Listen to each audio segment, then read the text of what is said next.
Muy buen día, yo soy Mario Martínez Vitela y esto es el curso de Equilibrio y Cinética para la Facultad de Química de la UNAM. En la sesión de hoy definiremos los criterios de equilibrio y espontaneidad basándonos en la ecuación fundamental de la termodinámica expresada para distintos potenciales termodinámicos. ¿Ok? Bien, en sesiones pasadas ya definimos que son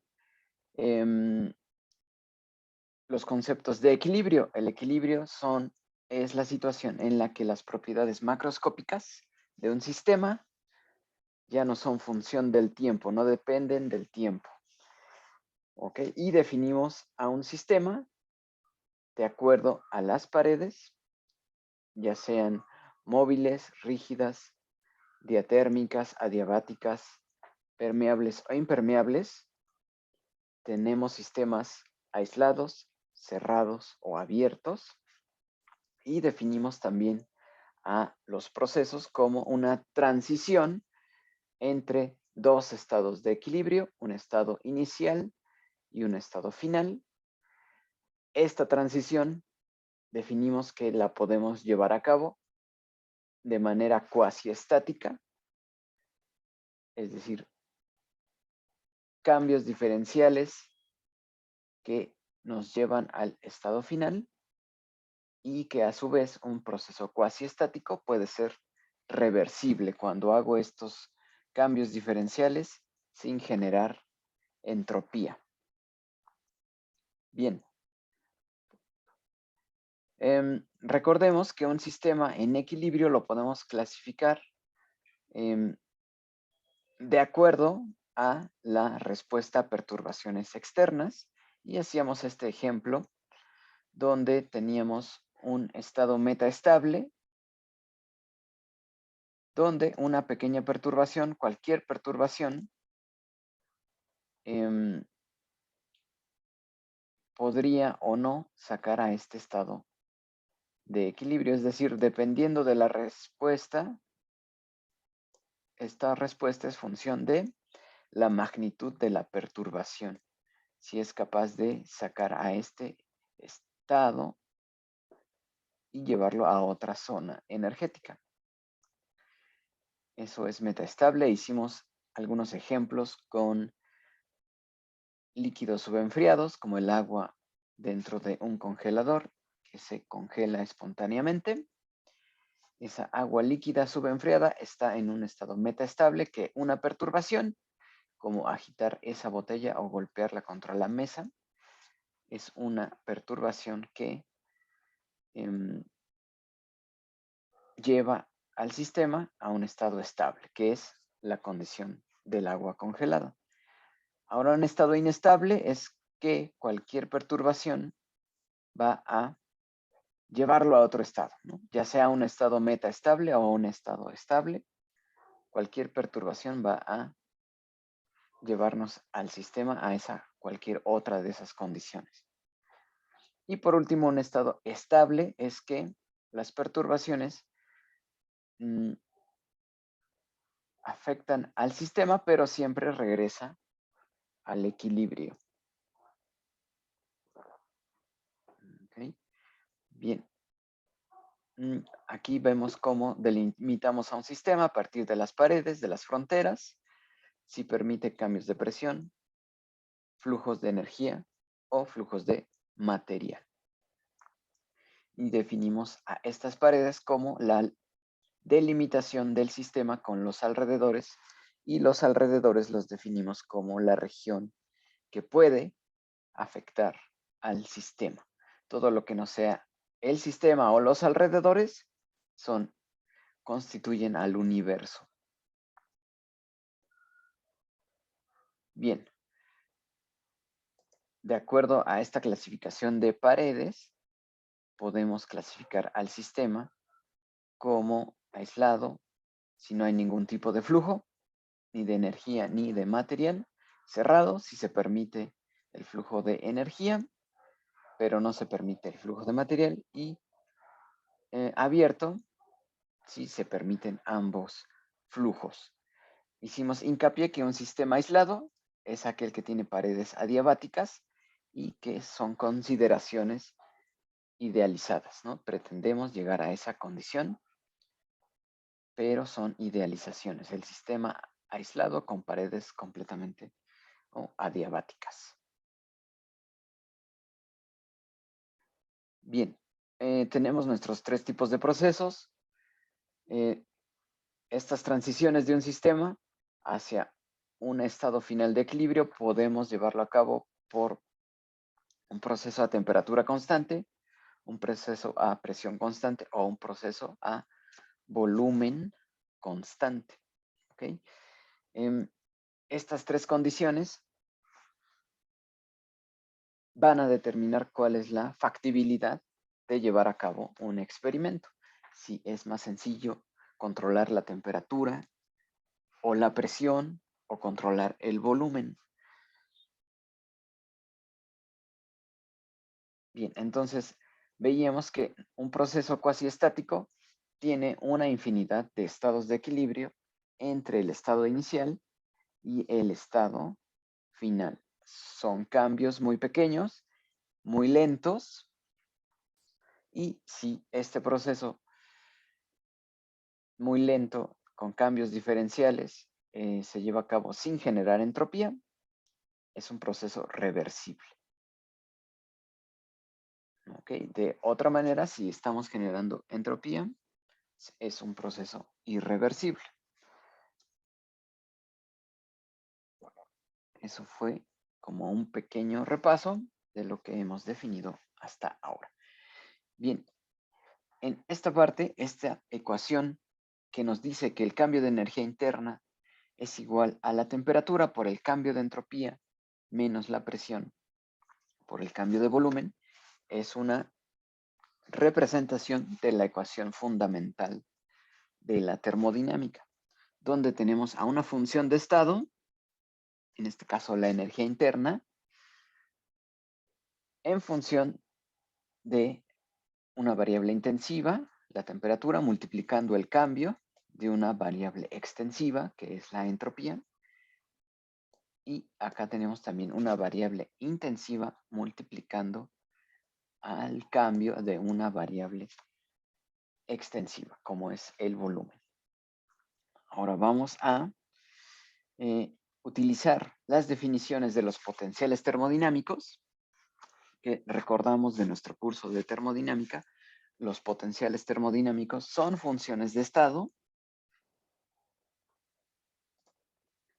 que dependen de una variable mecánica, es decir, la presión en este caso, dependen de la variable térmica, como la temperatura, y dependen de la variable del número de partículas. ¿Ok? En este caso, este potencial termodinámico, la energía interna, está expresada en función de la variable mecánica, la presión, y de la variable térmica, la temperatura. Es un sistema cerrado, así que aún no escribimos el término para esta ecuación fundamental que toma en cuenta el número de partículas o el número de moles.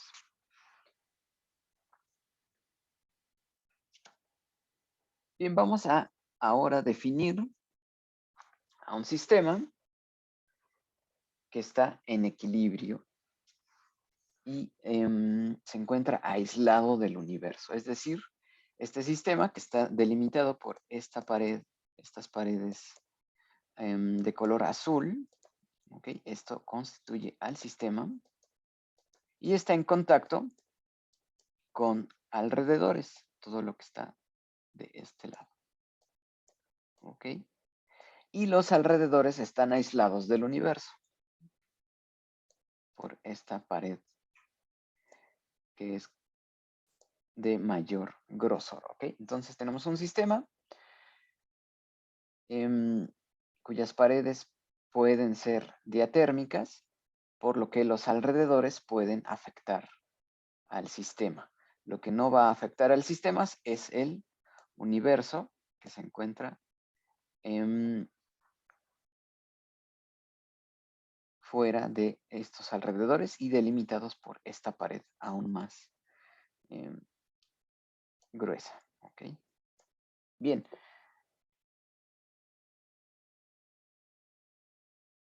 Ahora, podemos dividir al sistema en dos partes. ¿Ok? Este sistema podemos poner una pared que lo divida. ¿Ok? Y hacer que esa pared sea adiabática, es decir, no hay flujo de energía entre esta parte del sistema hacia o desde esta otra parte del sistema. Tenemos una pared adiabática. ¿Ok? Ahora, si cambiamos este tipo de pared a una pared diatérmica, ya podemos tener flujo de energía hacia hacia todas las partes de este sistema, ¿no? Aunque tengamos una pared dividiéndolo, esta pared es diatérmica, por lo cual sí existe el flujo de energía entre las dos partes del sistema. ¿Ok? Ahora, los alrededores pueden ejercer trabajo sobre el sistema y también pueden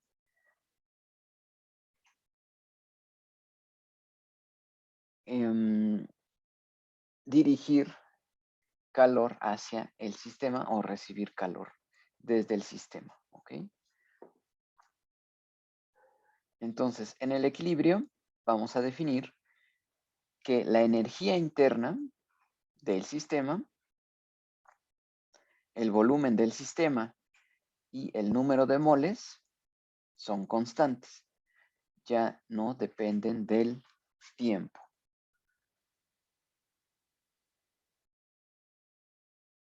¿Ok? Y el haber quitado la pared en un principio adiabática y convertirla en una pared diatérmica, provoca que haya un cambio de entropía. Es decir, este cambio que hicimos de pared adiabática a cambio a una pared diatérmica, es decir, permitimos ahora que se intercambie energía entre las dos partes del sistema, provoca un cambio de entropía. ¿Ok? La entropía siempre cambia positivamente. ¿De acuerdo? Ahora, cuando llega al equilibrio, ese cambio es cero. La entropía en el equilibrio ya no está cambiando. El equilibrio del sistema se establece cuando se alcanza la máxima entropía. ¿Ok? Es decir, la derivada segunda de la entropía es máxima. Para este sistema, así está definido el equilibrio. La entropía del sistema llega a un máximo. ¿Ok? Una vez que alcanza ese máximo en entropía, ya no está cambiando. La entropía ya deja de ser función del tiempo. ¿Ok? Y también la energía interna, el volumen y el número de moles son constantes.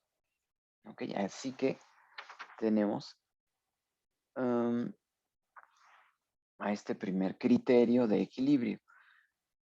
Estas propiedades son constantes y la entropía ya no cambia y llega a un máximo.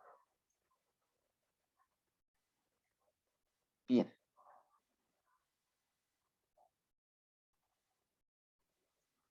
Ahora vamos a definir que en este sistema que estamos estudiando,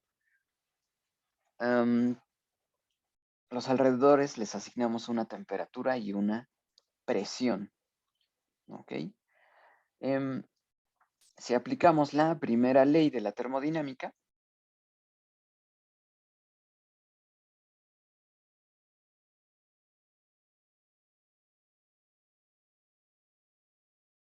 va a ser que el cambio de energía interna en el sistema más el cambio de energía interna en los alrededores es igual a 0. ¿Ok? La suma de estos dos cambios de energía es la energía interna del universo. Después, si aplicamos la segunda ley,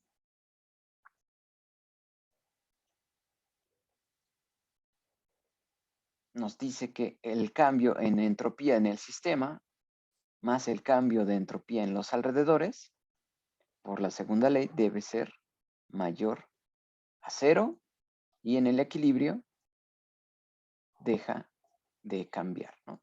Ya es cero.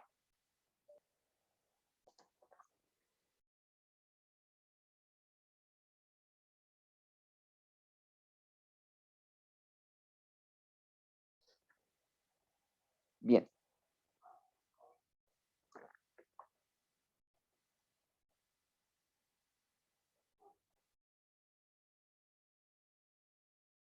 Ahora, ¿qué trabajo podemos aplicar sobre este sistema? Bien, podemos aplicar desde los alrededores un diferencial de trabajo, ¿ok? El cual va a emplear la presión de los alrededores y va a causar un cambio de volumen sobre el sistema, ¿ok? Así definimos al trabajo que podemos ejercer sobre el sistema. Ahora, aplicando la segunda ley de la termodinámica, vemos que el cambio en entropía de los alrededores va a ser igual a la diferencial de trayectoria del calor de los alrededores entre la temperatura de los alrededores. ¿Ok? Si aplicamos esto al sistema, le podemos quitar al calor este subíndice al y simplemente decir que los alrededores van a afectar al sistema como diferencial de calor entre temperatura de los alrededores.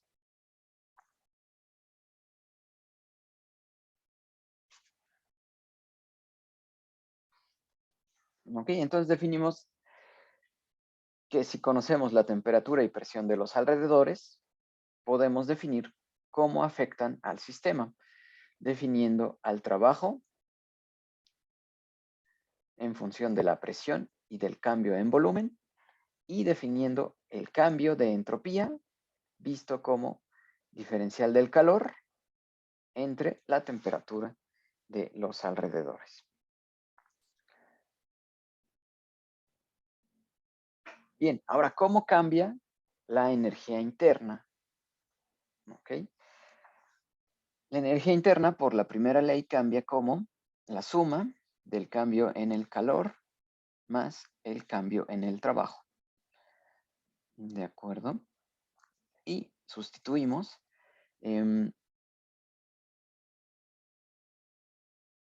tomamos ahora como el calor está yendo hacia el sistema, es decir, abandona los alrededores, le ponemos o se considera por convención este signo negativo. ¿Ok? El calor va hacia los alrededores, abandona la energía en forma de calor hacia el sistema, de allí ese signo negativo.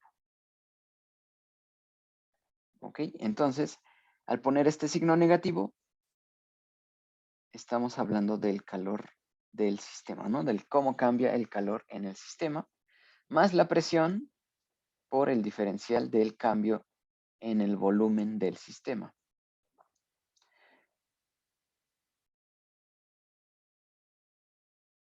¿Ok? Aquí ahora igualamos a cero porque en el equilibrio el cambio de energía interna es igual a cero.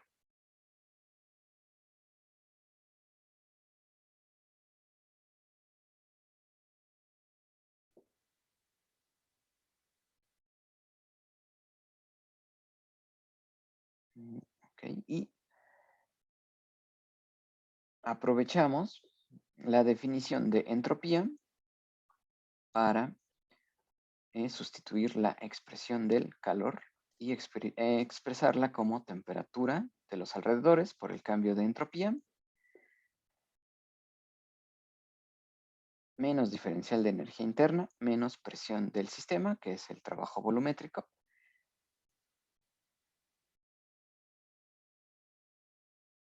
¿Ok? Y este cambio, dado que estamos involucrando a la entropía, debe ser mayor a 0 y en el equilibrio va a ser igual a 0.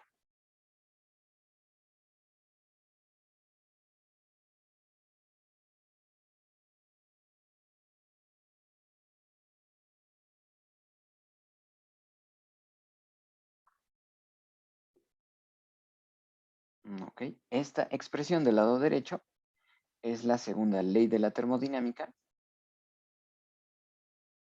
y aprovechamos para usarla como criterio de estabilidad en el sistema, ¿ok? Y de equilibrio. Cuando estos cambios cesen, esta expresión va a ser igual a 0.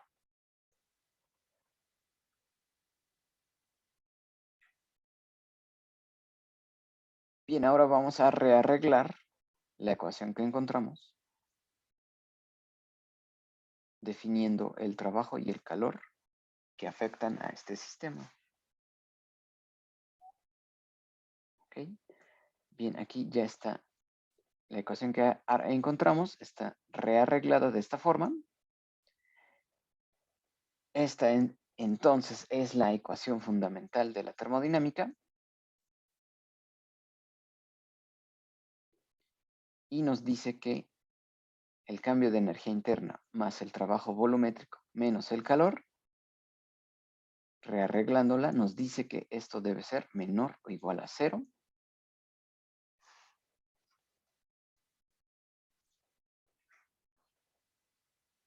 ¿Ok?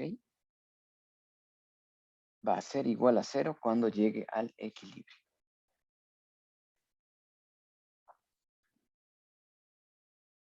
A partir de esta ecuación, la ecuación fundamental, vamos a poder definir varias situaciones. ¿Ok? Vean, si nos encontramos en un sistema en el que la entropía es constante, el volumen es constante y el número de moles es constante, la ecuación fundamental se simplifica. Si la entropía es constante, este diferencial de S es 0. Si el volumen es constante, este diferencial de volumen es 0. Y nos queda simplemente que el cambio de energía interna es menor o igual a 0.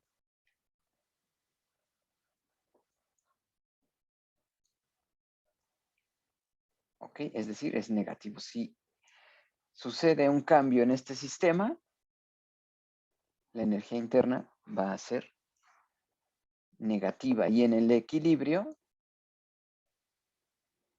este cambio va a ser 0.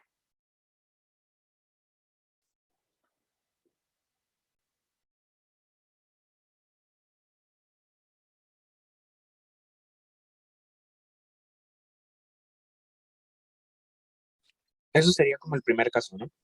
Sí, este es el primer caso. Vamos a explorar ahora qué pasa si en nuestra ecuación fundamental, déjenme borrar ahora, vamos a nuestro segundo caso. Si ahora la presión es constante en el sistema, la entropía es constante y el número de moles es constante,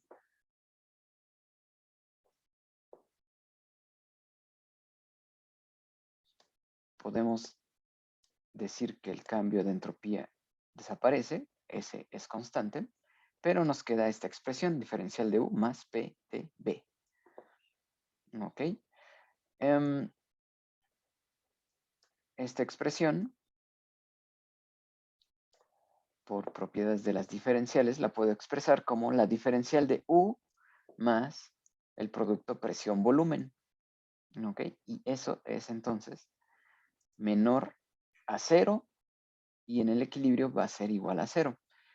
Recuerden entonces que aquí aparece una función muy recurrente que es energía interna más el producto PV, que convenientemente entonces, como aparece tantas veces, En la termodinámica le asignamos un nombre y ese nombre es la entalpía.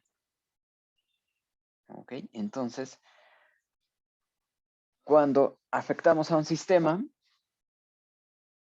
desde un estado inicial y va hacia un estado final, la entalpía va a tener cambios negativos, menores a cero, y cuando llegue al equilibrio, ese cambio de entalpía va a ser cero.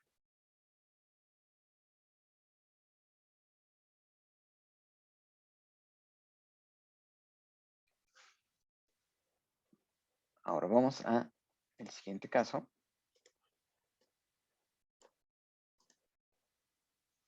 Ahora, si tenemos que la temperatura es constante, el volumen es constante, podemos retirar este diferencial de volumen, es cero, y nos queda entonces diferencial de energía interna menos el producto temperatura por diferencial de entropía. ¿Ok? Es otra función que por propiedades de las diferenciales puedo escribir como la diferencial de energía interna menos el producto temperatura entropía.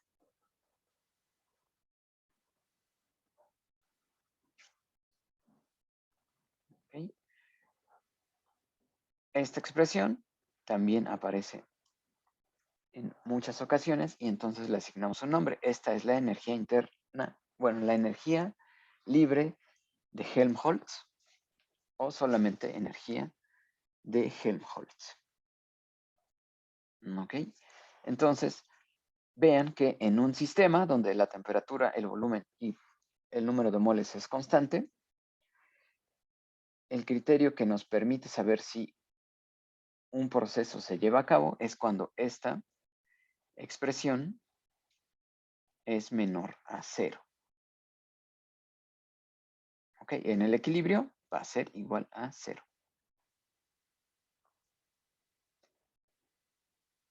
Así vean que hasta aquí llevamos tres potenciales termodinámicos: energía interna, entalpía y energía de Helmholtz.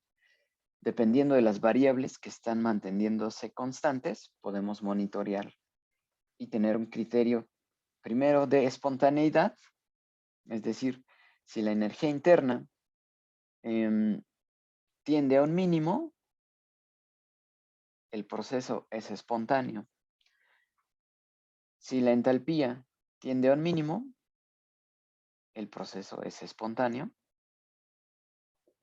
Y si la energía de Helmholtz tiende a un mínimo, el proceso es también espontáneo. En el equilibrio, las tres variaciones, los tres potenciales termodinámicos van a ser cero. Bien, nos falta entonces el último criterio, que es cuando la temperatura, la presión y el número de moles son constantes. Ok, así que nuestra expresión fundamental no se puede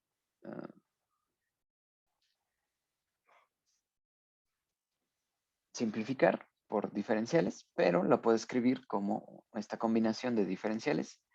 Entonces, el cambio de esta función me indica cuál es el sentido espontáneo del proceso. ¿Ok? Entonces, U menos el producto TS más el producto PB. El sentido espontáneo es cuando esto cambia de manera negativa o es menor a cero. ¿Ok? Esta función la definimos como la energía de Gibbs, el cuarto potencial termodinámico. ¿Ok? Entonces, para este potencial termodinámico, cuando tiende a un mínimo, el proceso es espontáneo y cuando llega al equilibrio, la energía de Gibbs ya no cambia.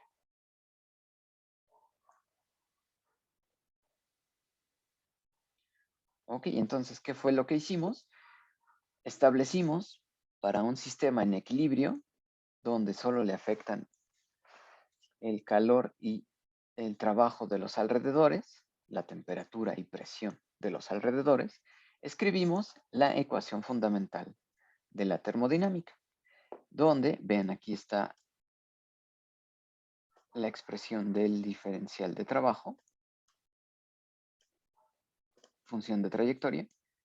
Está aquí expresada la segunda ley de la termodinámica, la expresión para el calor, función de trayectoria. Ok, y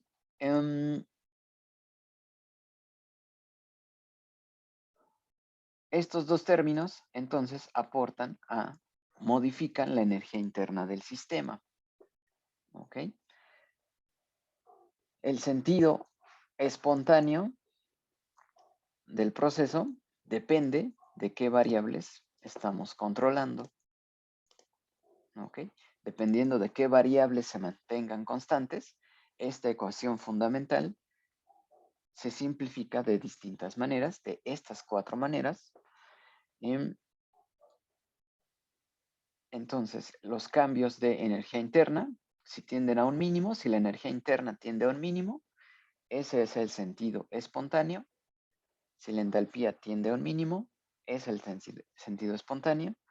Si la energía de Helmholtz tiende a un mínimo, es el sentido espontáneo. Y en este caso, el sentido espontáneo es cuando la energía de Gibbs tiende a un mínimo. Cuando llegamos al equilibrio, los potenciales termodinámicos ya no cambian. Bien, vamos a hacer un resumen de esta parte.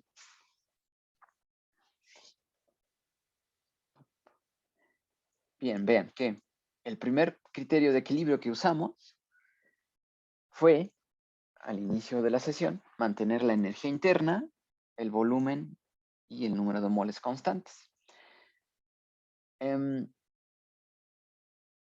La energía constante, el volumen constante, lleva a que la entropía tienda a un máximo. ¿Ok? Y entonces el sentido espontáneo del proceso es cuando la entropía cambia de manera positiva.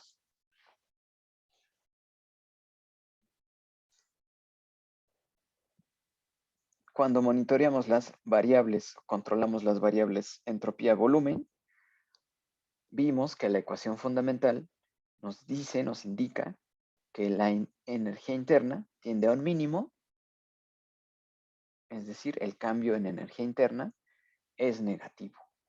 ¿Okay? Las siguientes variables que podemos controlar, entropía, presión, definen a la entalpía. ¿Ok? Va a tender a un mínimo. Cuando se dirige al equilibrio, va a tender a un valor mínimo. Es decir, cuando delta H está cambiando negativamente, ese es el sentido espontáneo del proceso. Las variables temperatura y volumen constantes definen a la energía de Helmholtz. Tienden a un mínimo, yendo hacia el equilibrio, entonces los cambios son negativos también. ¿Ok? Y por último, si controlamos las variables temperatura y presión, tenemos la definición de la energía libre de Gibbs, que ven aquí ya lo escribo como entalpía, es decir, U más PV, menos TS, tiende también a un mínimo en ese proceso hacia el equilibrio, tiende a un mínimo. Los cambios de la energía de Gibbs son negativos. ¿Ok? Y entonces, vean que estos 4 potenciales termodinámicos, si definimos un proceso, el sentido espontáneo de ese proceso es cuando estos 4 son negativos y tienden a un mínimo. ¿Ok? El único potencial termodinámico que aumenta es la entropía. La entropía en un proceso tiende a un máximo. Cuando se alcanza el máximo de entropía, estamos en el equilibrio. Cuando se alcanza el mínimo de energía interna, de entalpía, de energía libre de Helmholtz y de energía de Gibbs, estamos en el equilibrio. Cuando estos cuatro están en un valor mínimo, es el criterio de equilibrio. ¿Ok? Entonces, si necesitamos analizar un sistema, debemos tomar en cuenta qué variables podemos controlar y con ello definir el criterio de equilibrio. Es decir, si yo no tengo manera de conocer la energía interna y el volumen de un sistema, si no puedo medirlos, no puedo usar el criterio de entropía máxima.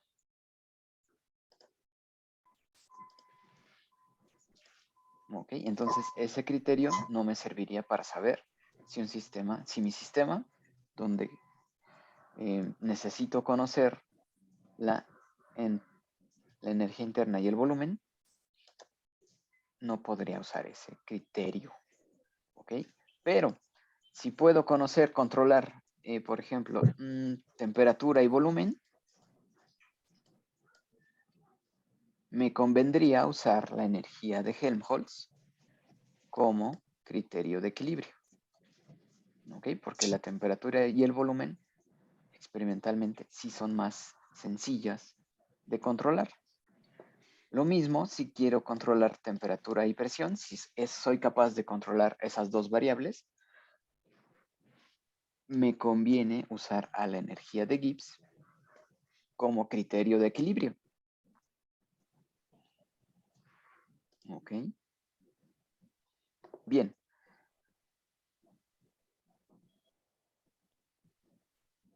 Entonces, las conclusiones importantes son que estos cuatro potenciales termodinámicos tienden a un mínimo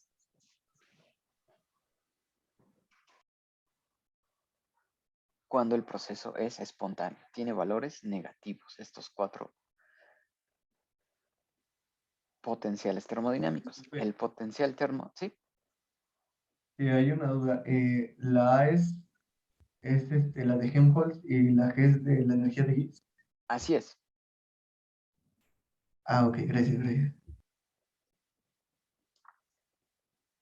¿Vale? Entonces, si yo quiero determinar si un sistema está en equilibrio, debo determinar qué variables puedo controlar y con esas variables usar al potencial termodinámico que convenga para definir al equilibrio. Cuando el potencial termodinámico, en estos casos, energía interna, entalpía, Helmholtz y Gibbs llegan a un mínimo, ahí es el equilibrio para el sistema. ¿Okay? Si tengo manera de monitorear energía y volumen del sistema, vería que la entropía llega a un máximo. ¿Ok? Bien.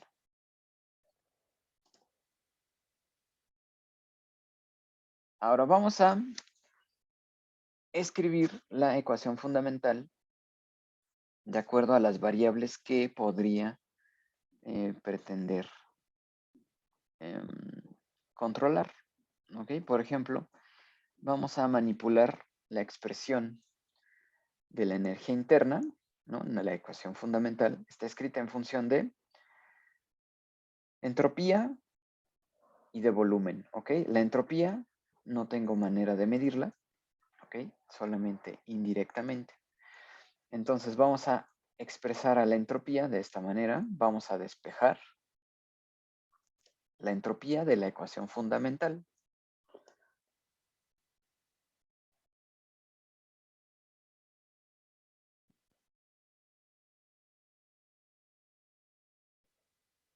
¿Ok? Entonces, esta expresión es la ecuación fundamental, pero expresada explícitamente en cambios en entropía.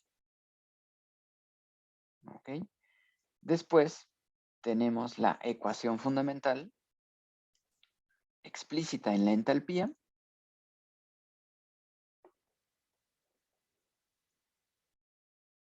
Ok, vean que de la entalpía, nuestra expresión original era diferencial de U más producto P de B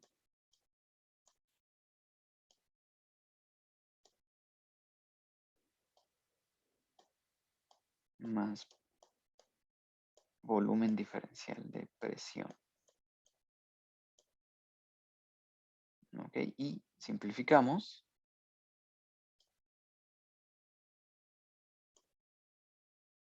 Diciendo que este TdU más presión diferencial de volumen es temperatura diferencial de entropía. Ok, simplemente aproveché la definición de entalpía de esta manera para expresarlo en función de la entropía ahora. Ok. Vean que se puede hacer el mismo ejercicio, es decir, expresar la energía de Gibbs y de Helmholtz. Helmholtz de A, Gibbs de G. Puedo expresarla como menos S de T menos P de B. Ok. Y la energía de Gibbs como menos S de T más B de P. Esto se hace aprovechando las definiciones de energía interna y de entropía.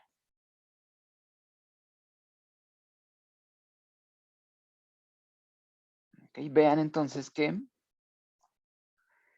por ejemplo, estas dos expresiones, diferencial de energía de Helmholtz,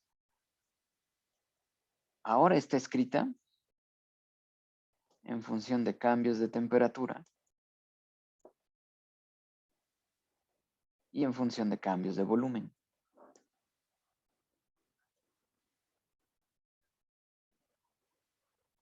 Okay. Y la energía de Gibbs está escrita en función de cambios de temperatura y en función de cambios de presión.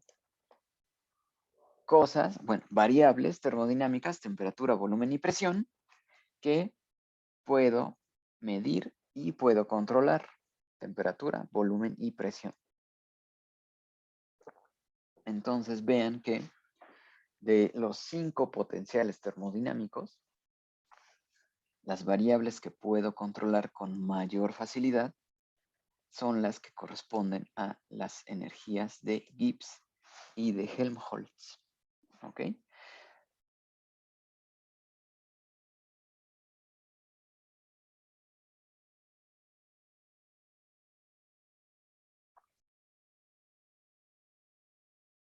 Entonces, los criterios de equilibrio y de espontaneidad que vamos a aprovechar más son los que tienen que ver con encontrar mínimos de energía de Helmholtz, mínimos de energía de Gibbs, y en el equilibrio,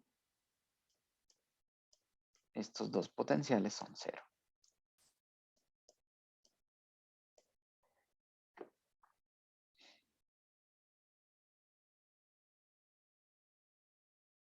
Bien, vamos a ver qué hicimos en esta manipulación de la ecuación fundamental.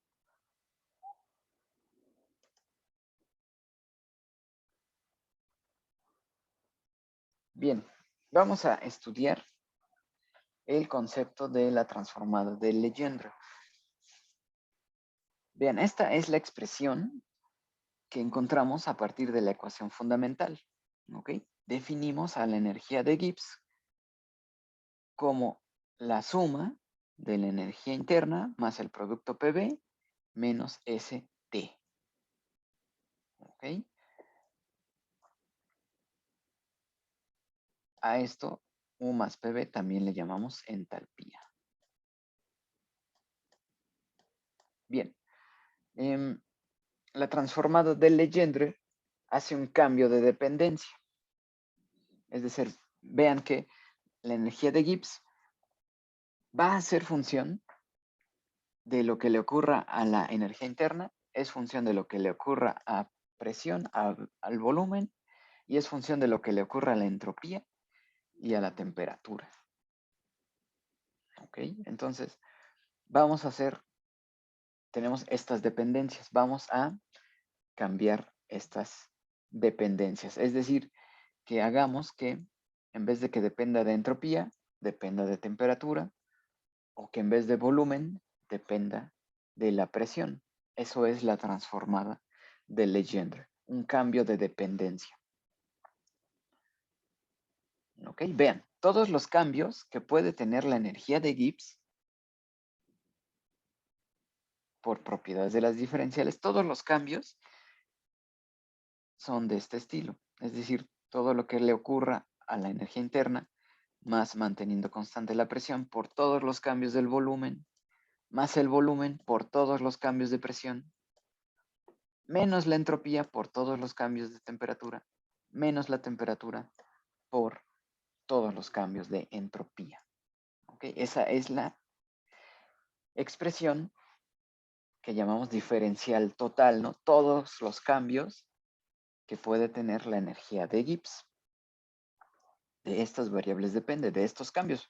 Para conocer cómo cambia este potencial termodinámico, deberíamos ser capaces de monitorear todos estos cambios. ¿Ok? Eso es un poco complicado. Entonces vamos a simplificarlo usando la transformada de Legendre. Bien, ¿qué simplificación podemos hacer? Bien, recordemos que la energía interna, esta es la expresión fundamental. Los cambios de energía interna son temperatura diferencial de entropía menos PdV. Esto viene de combinar la primera y segunda ley. ¿Ok? No es ninguna suposición. Es la combinación de esas dos leyes. Esta es la ecuación fundamental. Así que puedo sustituir este diferencial de energía interna por acá. ¿Ok? Vamos a ver qué pasa. Bien, ya lo sustituí. TdS menos PdV es este término, diferencial de entropía, digo de energía interna. Simplemente sustituí la ecuación fundamental. ¿Ok? Y mantuve todo lo demás como ya había estado escrito. Es decir, ahora esta es la diferencial total de la energía de Gibbs, pero ya logré quitar una variable, aprovechando la ecuación fundamental.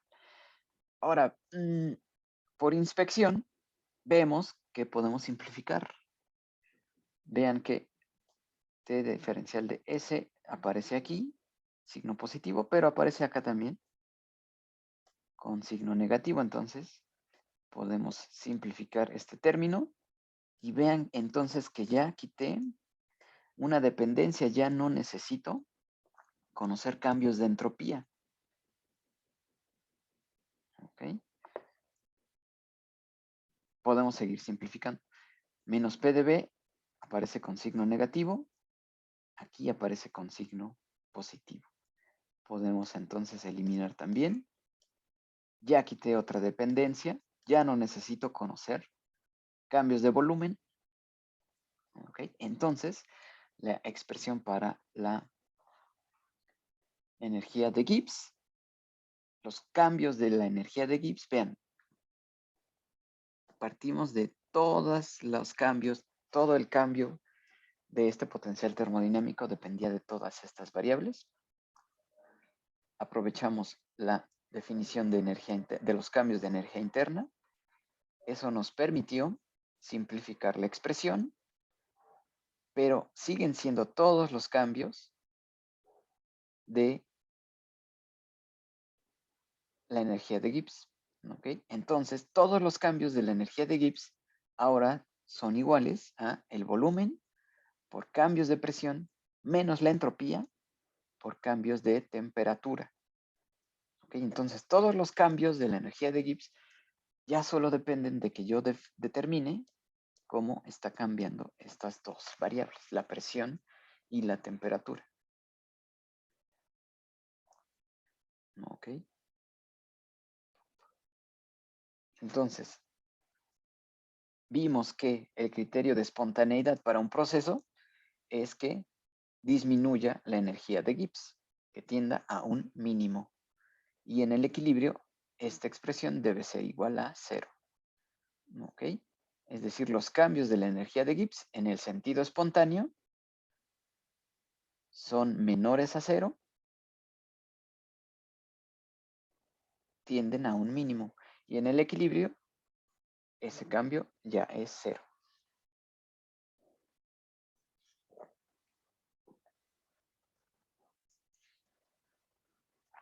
¿De acuerdo? Entonces aquí aplicamos la transformada de Legendre, que es tomar la diferencial total de la variable y hicimos un cambio de dependencia. ¿Ok? Eliminamos las dependencias de energía interna y de entropía y de volumen. Cambiamos esas dependencias a dependencia con el cambio de presión y con el cambio de temperatura. Expresión que es muy conveniente experimentalmente. Podemos, por ejemplo, tener un baño térmico, con lo que controlaríamos temperatura, por ejemplo, y este término se simplifica, ¿no? Se hace 0 si yo controlo la temperatura. O si yo controlo la presión, este término se haría 0, ¿ok? Por ejemplo, si yo quisiera determinar un volumen en un sistema, podría controlar la temperatura, se cancela este término de la derecha, y entonces podría encontrar cómo cambia la energía de Gibbs con respecto a la presión, y eso es igual a un volumen. ¿Ok? Si yo quiero encontrar la entropía del sistema, usando la energía de Gibbs, puedo controlar la presión, que sea constante, entonces este término se hace 0, y entonces la entropía sería igual al cambio de energía de Gibbs con respecto a la temperatura. ¿Ok? Bien. Esta es una de las ventajas de expresar la ecuación fundamental. Esta es la ecuación fundamental, pero escrita en función de un potencial termodinámico que me permite usar variables medibles y controlables. Bueno.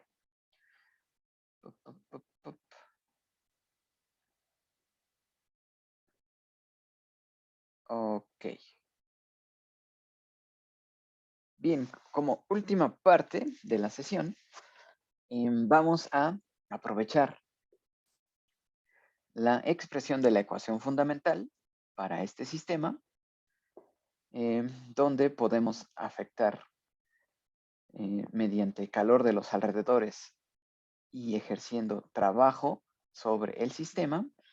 Vamos a cambiar ahora esta pared que divide al sistema, que es diatérmica, es decir, y vamos a hacer que también sea permeable, es decir, que permita el flujo de material hacia estas dos regiones, ¿no? Se va a permitir entonces el cambio de número de moles, ¿ok? Esta expresión de la ecuación fundamental no es suficiente para expresar ese cambio, ¿no? Una pared permeable no está en esta ecuación.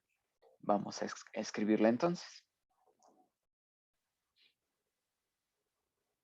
Bien, tenemos en la parte de arriba nuestra ecuación fundamental, ¿no?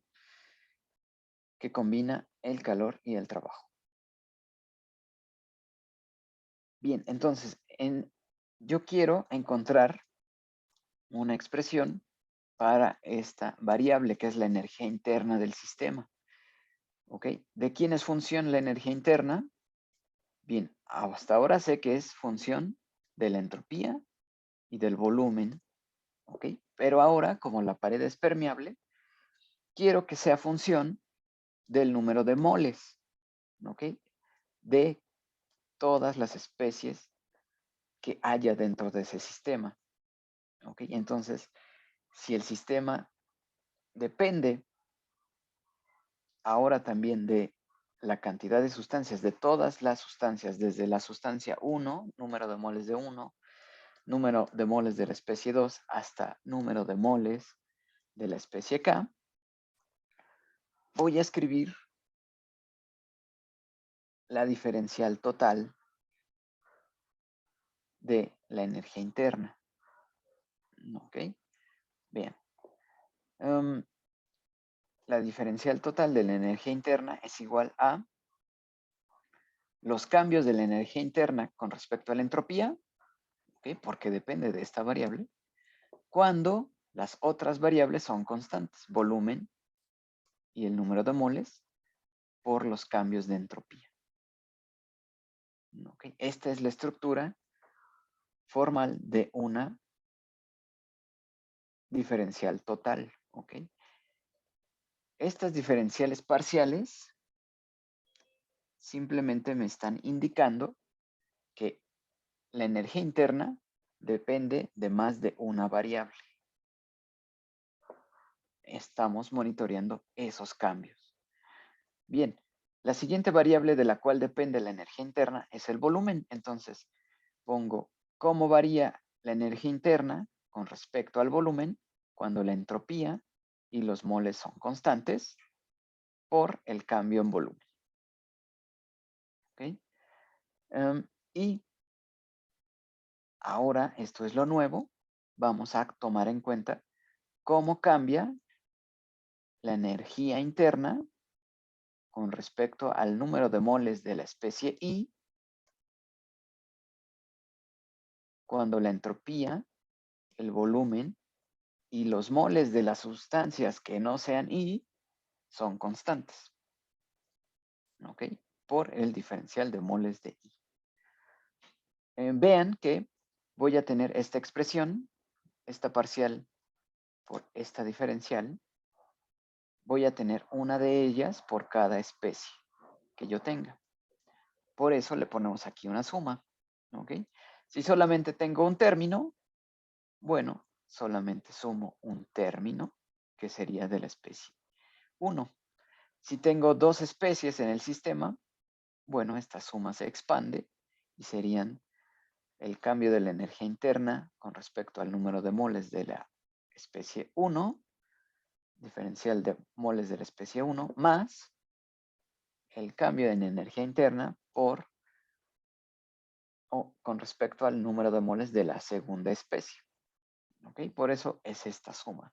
Dependiendo de cuántas especies estén involucradas, se va a expandir esta suma. ¿Ok? Ahora, por inspección, vamos a poder simplificar esta expresión, esta diferencial total.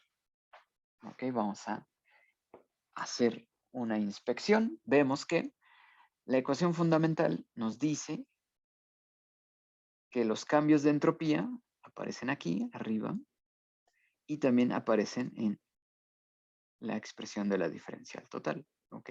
Aquí está en común ese término. Y hay algo que está multiplicando a ese término.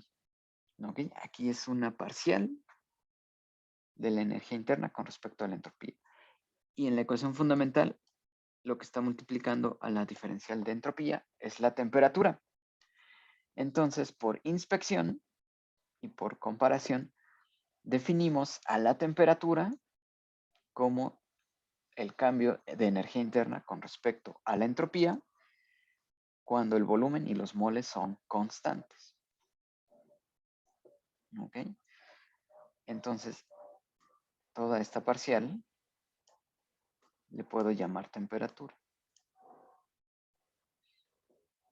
Vamos a seguir simplificando. Por inspección vemos que los cambios de volumen en la ecuación fundamental están siendo multiplicados por esta variable. En la diferencial total están multiplicando al diferencial de volumen esta parcial. Los cambios de energía interna con respecto al volumen. ¿Okay? Así que por inspección a esta parcial le voy a llamar la menospresión. ¿Okay? Es decir, este término es la menos presión. El cambio de energía interna con respecto al volumen. ¿Sí? Bien, nos queda uno. Nos queda uno. Esta parcial, el cambio de energía interna con respecto al número de moles, vamos a definirlo como el potencial químico. ¿Ok? Aquí está en la parte de abajo. Esta parcial la voy a definir así como definí a la temperatura, la variable térmica, a la presión, la variable mecánica. Voy a definir ahora a esta variable que nos dice, nos habla de la aportación que tienen los moles al cambio de energía interna. Y lo defino entonces, potencial químico de la especie I en este sistema es la variación de la energía interna con respecto al número de moles de esa especie con entropía, volumen y todos los demás moles que no sean I constantes. ¿Okay? Esta es la definición del potencial químico. Y nos sirve para cuantificar los cambios debido a un cambio de composición.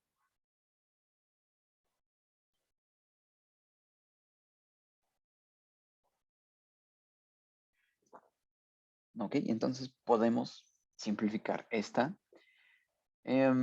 expresión de la diferencial total de la energía interna.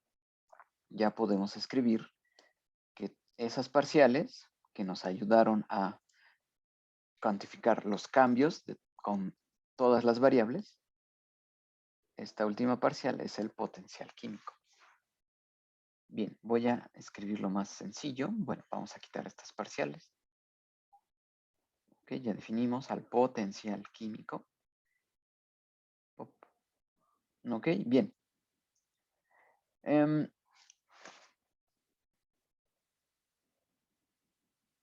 El potencial químico, les platico, fue una aportación de Willard Gibbs, de quien hablamos un poco al inicio del curso. Willard Gibbs introdujo este concepto y lo definió como una fuerza directora en las reacciones químicas. ¿Okay? Lo podemos ver como la razón por la cual se lleva a cabo una reacción química.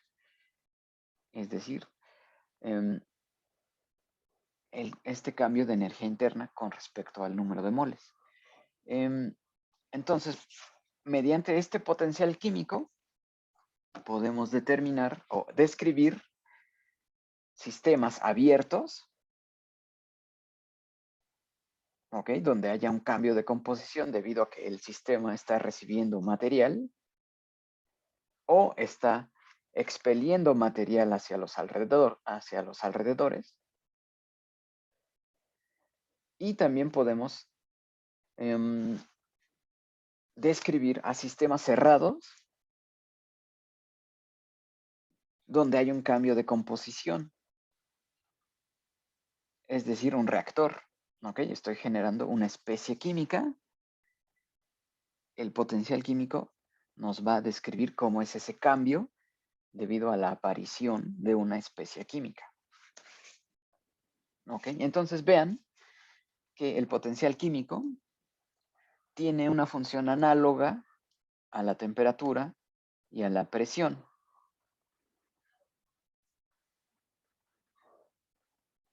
¿Por qué? Una diferencia de temperatura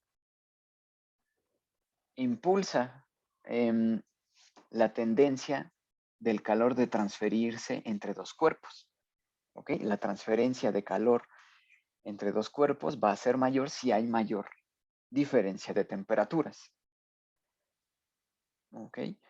Una diferencia de presión marca la tendencia para que exista el movimiento mecánico.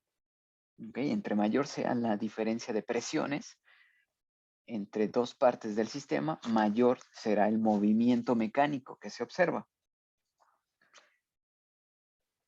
Y Entonces, una diferencia de potencial químico dentro del sistema lo podemos concebir como la causa de una reacción química o como la tendencia de una sustancia a difundirse desde una fase del sistema hacia otra. ¿De acuerdo?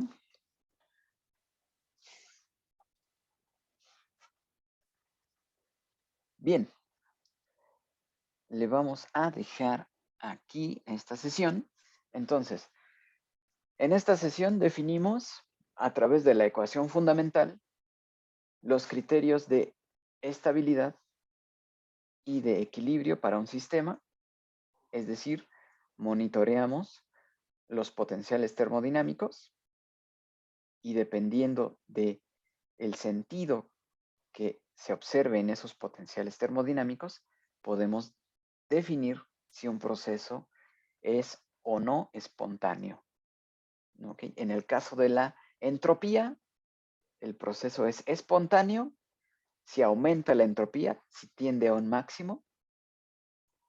En el caso de la energía interna, la entalpía, energía de Helmholtz y energía de Gibbs, el proceso es espontáneo si estos potenciales, estos 4 potenciales tienden a un mínimo. ¿Ok? Y los 5 potenciales termodinámicos ya no cambian en el equilibrio. ¿Ok? Después vimos cómo expresar la ecuación fundamental para cada uno de los potenciales termodinámicos. Hicimos un ejercicio de la transformada de Legendre para la energía de Gibbs. Y les voy a dejar una tarea para que hagan el ejercicio de la transformada de Legendre, pero con la energía de Helmholtz. ¿Ok? Eso lo voy a subir a Edmodo como tarea. Bien, y por último, aumentamos la aplicabilidad de la ecuación fundamental a sistemas donde tenemos cambios en la composición, reflejados en el cambio de número de moles. Escribimos la diferencial total de la energía interna, es decir, todos los cambios, todas las variables que influyen en la energía interna están en esta expresión con las diferenciales parciales y por comparación con la ecuación fundamental pudimos simplificar, encontrar que la variación de la energía interna con la entropía es la temperatura, que la variación de la energía interna con respecto al volumen es el negativo de la presión, y por similitud definimos entonces al potencial químico como el cambio de energía interna cuando hay un cambio en el número de moles de una especie I. ¿Ok? Y que el potencial químico nos habla de la causa de una reacción química o la tendencia de esta sustancia I de difundirse hacia otra fase. ¿Ok? La siguiente sesión vamos a hacer este ejercicio, pero con la energía de Gibbs. ¿Ok? Y vamos a usar el potencial químico para describir sistemas en equilibrio. ¿Ok? Bien, entonces les voy a dejar en Edmodo la tarea de la energía de Helmholtz para que practiquen la transformada de Legendre.